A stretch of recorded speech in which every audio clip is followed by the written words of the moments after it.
They towed my mom's car while she was in the hospital. So I made the HOA pay for her medical bills legally. My mom has lived in her neighborhood for over 15 years. She's kind, quiet, and the type of neighbor who waves at everyone and bakes cookies for the block. But when she had surgery earlier this year, she spent almost a month recovering in the hospital.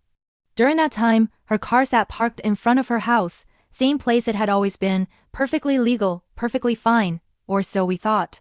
One day, I went over to water her plants and grabbed the mail, and her car was gone. At first, I thought it had been stolen. Then I saw the bright orange paper taped to her front door, vehicle removed for extended non-use. A HOA policy violation. I couldn't believe it. They towed my mom's car while she was recovering from surgery. I called the HOA immediately. The president, a man named Greg with the personality of a parking ticket, said, "If a car hasn't moved for 72 hours, it's considered abandoned. We assumed it was unused." Unused? I said, "She's in the hospital." "You knew that. She sent out a neighborhood update before her surgery." He just said, "Rules are rules. You can pick it up at the impound lot." So I drove across town, paid $600 to the towing company, and got her car back. I should have been focused on helping her recover. Instead, I was helping her fight her own HOA. That night, I went through every page of their bylaws. You know what I found? Nothing. Not a single rule about vehicles having to move every 72 hours. Greg made it up. But that wasn't even the best part. I also found our state has towing laws. They clearly said a homeowners association cannot remove a vehicle without written notice, a 7-day waiting period, and proof the vehicle was abandoned or obstructive, none of which applied.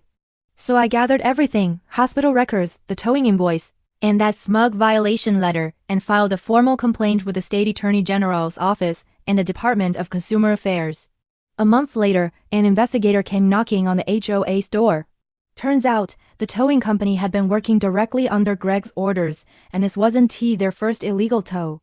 The investigation found the HOA in violation of state law for unlawful towing and harassment of a recovering homeowner.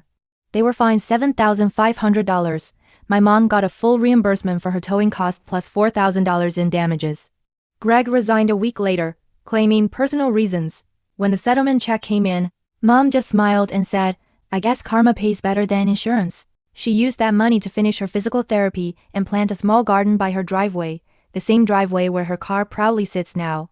And every time I visit, I look at that spot and think they tried to take advantage of someone vulnerable, but in the end, all they did was help her heal.